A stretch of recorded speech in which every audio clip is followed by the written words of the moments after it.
Салют, піпл, з вами Human, мінус один окупант і мінус один колаборант, і як завжди, ковточок смачної та корисної інформації для вас. Так, це воно. Сьогодні, друзі, ми з вами поговоримо про відміну ластухи через російського режисера. Також подивимося, як русня зливає дані Epic Games. Також з вами подивимося на горори Unholy та The Outlast Trials. Трошечки про зомбаків, відміну ігор на дисках та ще багато чого цікавого. Тож, подивитися. Я створив. Ну, що ж, друзі, у шоу The Last of Us серіалі не буде епізоду, поставленим російським режисером. Російський режисер Кантемір Балагов, він довгий час хвалився тим, що поставив пілотний епізод шоу HBO The Last of Us. Однак, як він сам і зізнався 29 жовтня, він залишив проєкт рік тому і через, скажімо так, творчі розбіжності. А зняту ним серію в ефір не пустять. Ух, як жаль.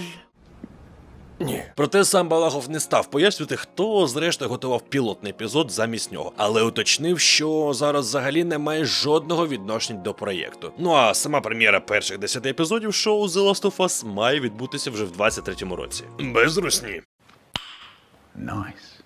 Корупція в Мордорі на таких рівнях, що навіть до ігор дійшло. Підприємливий співробітник Epic Games нібито створив повноцінне організоване преступне групування, воно ж ОПУ, і закопався у брудні схеми з відкатами, чорним ринком та усуненням непотрібних. З блогером Уполо Fortnite зв'язалися та поділилися інформацією про персону Олексія Громського. І, як стверджується, він створив стримерську ОПУ. Співробітника Epic Games звинувачують у зливі конфіденційної інформації, продажу кодів Fortnite на чорному ринку, блокуванні небажаних творців контенту Fortnite та просуванні вибраних творців контенту з метою отримання прибутку. Тобто Олексій Громський, він зловживає повноваженнями. Ну, наприклад, він отримав інформацію, тобто ранній доступ до інформації про якусь там гру і одразу її зливав. О, курва! Тобто рання інформація допомагала обраним створювати оперативний контент, випереджуючи всіх конкурентів. Також Олексій міг роздобути коди, на продажі яких можна заробити велику суму грошей. Менше з тим, теги інших авторів контенту блокували, щоб вони не могли отримувати винагороду. Наразі ж Epic Games відреагувала та заявила про те, що проводить розслідування. Ну а доступ Громського до систем Epic заблокували. А тим часом наші колеги з простору ігрової індустрії з IGN продемонстрували 16 хвилин ігроладу з гри Unholy. Польська студія Duality Games, відома за Barn Finders, а також видавництво 505 Games, готуються у 23-му році випустити на ПК та консолях нового покоління стелс-хоррор Unholy. І от на каналі IGN вже з'явився запис ігрового процесу жахів. Дія починається з локації, яка буде впізнавана для всіх, хто знайомий із радянськими та пострадянськими побутовими реаліями. Але ця реальність скоро зміниться зовсім іншою, і вивчення паралельних світів необхідно для того, щоб знайти втрачену дитину. Зовсім іншою. Ви чули, мордоровці? Хоча вони ж не розуміють, що я кажу. Навіть тут вам натякають, а ви нуль. Сама ж ідея горору, вона натхнена роботами художника Томаша Старджалковського, засновника та мистецького керівника студії Duality Games. І, до речі, він також є творчим директором гри. Щоправда, графіку навряд чи можна назвати інноваційною або передовою, але, можливо, вся краса полягає в механіках. Але, друзі, на цьому не все. По горорам та також джерела цікавої смачної інформації. На каналі IGN вийшло невелике прев'ю кооперативного горору The Outlast Trials з демонстрацією свіжого геймплею та враженнями журналіста після проходження навчання та першого рівня. Тож у The Outlast Trials ви опинитесь у ролі піддослідних свинок в епоху Холодної війни, яким доведеться виборювати виживання. Проєкт чудово передає атмосферу основних серій ігор, а нічне бачення та стелс будуть головними компонентами ефективного проходження. В самому ж інвентарі гравця лише 3 слоти, а система налаштування спорядження дозволяє експериментувати зі стилем гри. На легкому рівні на карті поліцейська ділянка можна знайти велику кількість лікувальних та антипсихотичних предметів, а також батарейок та відмичок. Проте передбачається, що на вищому рівні складності предметів вже не буде так багато. Менше з тим, у виживанні також допоможе система перків. І в даному випадку журналіст IGN обрав собі X-Ray, який тимчасово давав можливість бачити крізь стіни та у темряві. Та також тримав заряд батареї для нічного бачення. І загалом, систему назвали досить глибокою. Ну і після вдалого, чи не дуже вдалого виживання, гравці можуть повернутися у спеціальний хаб, і там можна буде кастомізувати свого персонажа, прикрасити свою камеру, поспілкуватися із ув'язненими та навіть зустріти інших героїв франшизи. Я бачу, що розробники тут вийшли на новий рівень, адже зробити, скажімо так, тут в цій грі такого типу кооператив Це 10 із 10. І це враховуючи, з чого креатори взагалі починали. Красавчики. І до речі, друзі, якщо ви також хочете пограти разом зі мною чи один з одним, залітайте на наш Discord сервер Human Vast. Тут можна і через voice-чати в паті побігати, і просто поспілкуватися, і український сервер WoW затестити. Та й взагалі у нас лампово, атмосферно та спокійно. Тож, якщо що, активне посилання в описі під відео. А як ви думаєте, що об'єднує ігри For Honor та Assassin's Creed? Давайте розберемось. Компанія Ubisoft опублікувала фінансові дані за останнє півріччя та провела бесіду з акціонерами. І от під час звіту повідомило, що ведеться робота над новою грою під робочою назвою Project Invictus. Над проєктом Invictus працює команда, яка включає ветеранів For Honor. Тож це буде окремий мультиплеєрний режим у всесвіті Assassin's Creed. Ну а гра стане частиною циклу Assassin's Creed Infinity, але поки що нічого не відомо про те, що вона буде собою являти. Ну а я вам нагадаю, що до глави Assassin's Creed Infinity, крім Project Invictus, увійдуть поки що не представлені гравцям нові частини серії, тобто проєкти Red та Hex. І при цьому компанія ще працює з мобільним проєктом під назвою Project Jade. Дії там будуть розгортатися в Китаї, стародавньому Китаї. А тепер до мечів. Студія Point Blank Games та видавництво 505 Games опублікували черговий трейлер майбутнього хардкорного рольового бойовика Stray Blade, і його присвятили сюжету та передісторії гри. Тож у Stray Blade нам випаде роль доблесного воїна, який загинув від руки зрадника. Проте загадкове створіння, яке стане нашим супутником, воно воскресило героя, тобто нас, помістивши в груди магічний камінь. Тож наш шукач пригод після воскресіння виявляється прив'язним до давньої долини, і щоб звільнитися, йому потрібно вивчити її, дізнатися про тутешню історію та оволодіти магічними силами. І тільки це дозволить відновити рівновагу та здобути свободу. Ну сама ж Stray Blade у нас виходить 23-го року на PlayStation 5, Xbox серії та, звичайно, ПК. Рухаємося далі, і от Indigo Studios Interactive Stories та видавництво Suedesco оголосили про реліз детективного горору Charon's Staircase. Гра в нас вже вийшла на ПК, в Steam та в Epic, також на PlayStation 5, 4, Xbox Series SX, Xbox One і Nintendo Switch. І що цікаво, так це те, що з моменту релізу Charon's Staircase бере участь у розпродажі страхи в Steam. І до 3 листопада, якщо встигнете, мабуть вже не встигнете, ну тим не менш її можна було купити за 296 гривень. Хоча знижка в 10% була також і в Epic Games Store. А от для консольних версій зниження ціни не передбачено. Сам же сюжет гри присвячений спробам змінити минуле та обілити тиранічний режим шляхом приховування доказів. А цим має займатися агент під кодовим ім'ям Дезмонд. Проте, проникнувши в маєток Oak Grove, агент виявляє щось набагато страшніше, ніж документи, які викриває деспотичне міністерство.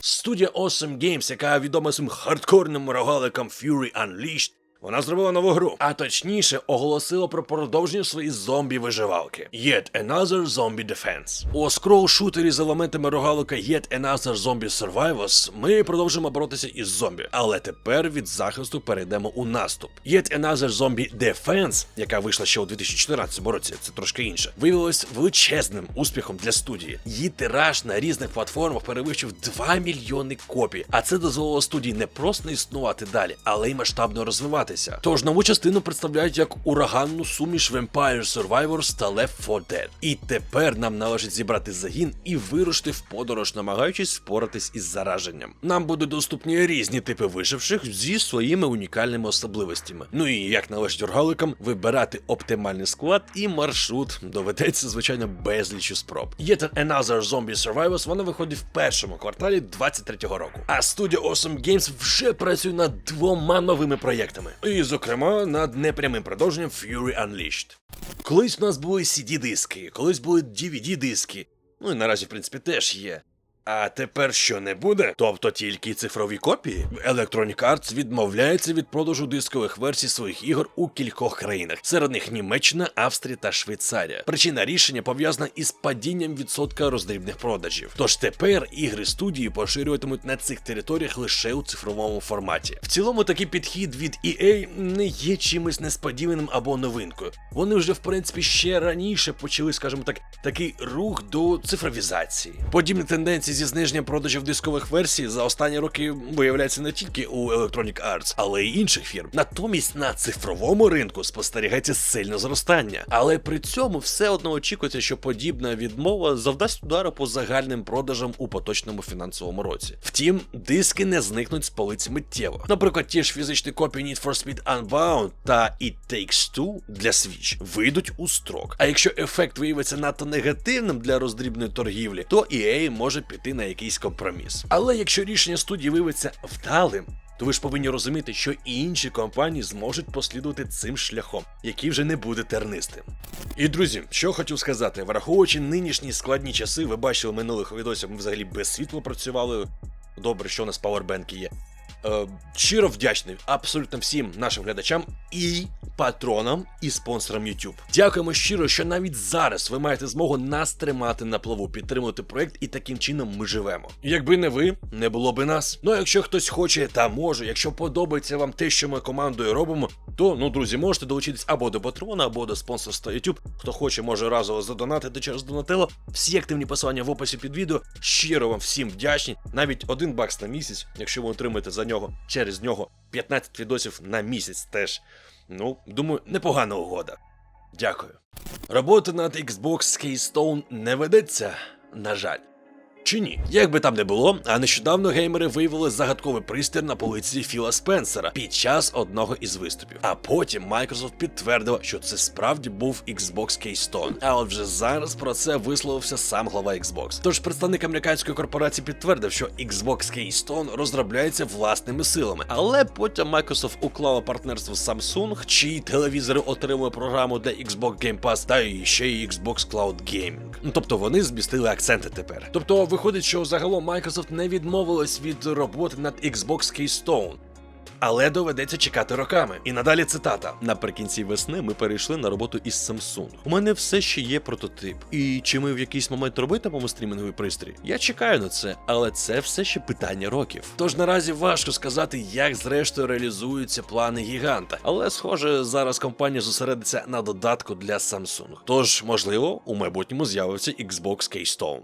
Ну а тепер для любителів резні, горорів та сумісної гри. Saber Interactive випустили для свого проєкту Evil Dead The Game нове платне оновлення Hail to the King. Тож тут ви зможете зіграти за нового персонажа в особі Коваля з армії пітьми. Ну а хто не знав, то саме він і створив для Еша металеву руку у серіалі. Тож на вас чекає нова однокористувацька місія в замку, а також нові костюми та 2 типи зброї. Саме ж оновлення доступне вже для консолей та ПК.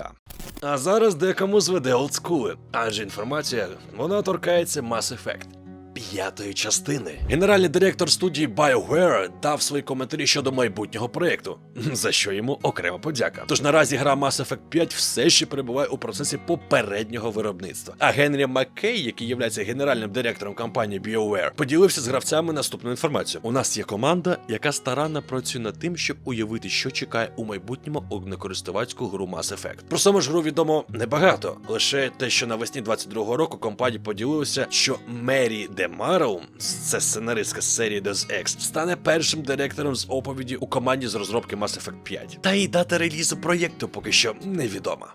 Виживалка Horror Darkwood на PS5. Тепло прийняте критиками та гравцями. Інді-горор на виживання Darkwood від Acid Wizard Studio тепер став доступним на PlayStation 5. Нова версія гри дозволить власникам консолі нинішнього покоління дослідити зловісний ліс та захищатися від нічних шахів з усіма функціями геймпаду DualSense. А це в нас і адаптивні тригери, і тактильною віддачі та звуковими ефектами. На додаток до цього горор на PS5 підтримує нативний дозвіл 4К та збереження з версії гри на PS4. Але є і для ПК бояргарна інфа, адже крім консоли PlayStation, Darkwood доступний на ПК. В принципі, як і на Xbox One та Nintendo Switch. Ну я сподіваюся, що ви не я і не дивились повний відос, як Кратос наклепав Тору. Чи навпаки. І от на думку Корі Барлога, ігрового директора God of War, величезна кількість витоків по грі God of War Ragnarok пов'язана з тим, що якийсь ретейлер уже почав продаж гри, тобто за 2 тижні до офіційного старту. Про це Корі повідомив у Twitter і зазначивши, що така подія дуже розчаровує. І це зрозуміло. Тож цей випадок лише переконав його в позиції, що в сучасних реаліях ринку на фізичний диск потрібно записувати лише інсталятор гри, але не всю гру повністю. Ну, щоб користувачі потім докачували відсутні файли з мережі інтернет. Ну і звичайно, не можу вам не нагадати знову, що зовсім нещодавно на YouTube з'явився запис повного бою між Кратосом та скандинавським богом блискавок Тором. Це дуже серйозний спойлер, тому не рекомендую вам його дивитись. Ох, я провокатор. Ну наразі, друзі, ж в мене для вас на сьогодні все. Не забувайте залітати на мій стрімерський канал Human Bass Кепські стріми на YouTube, також на Twitch, якщо хочете.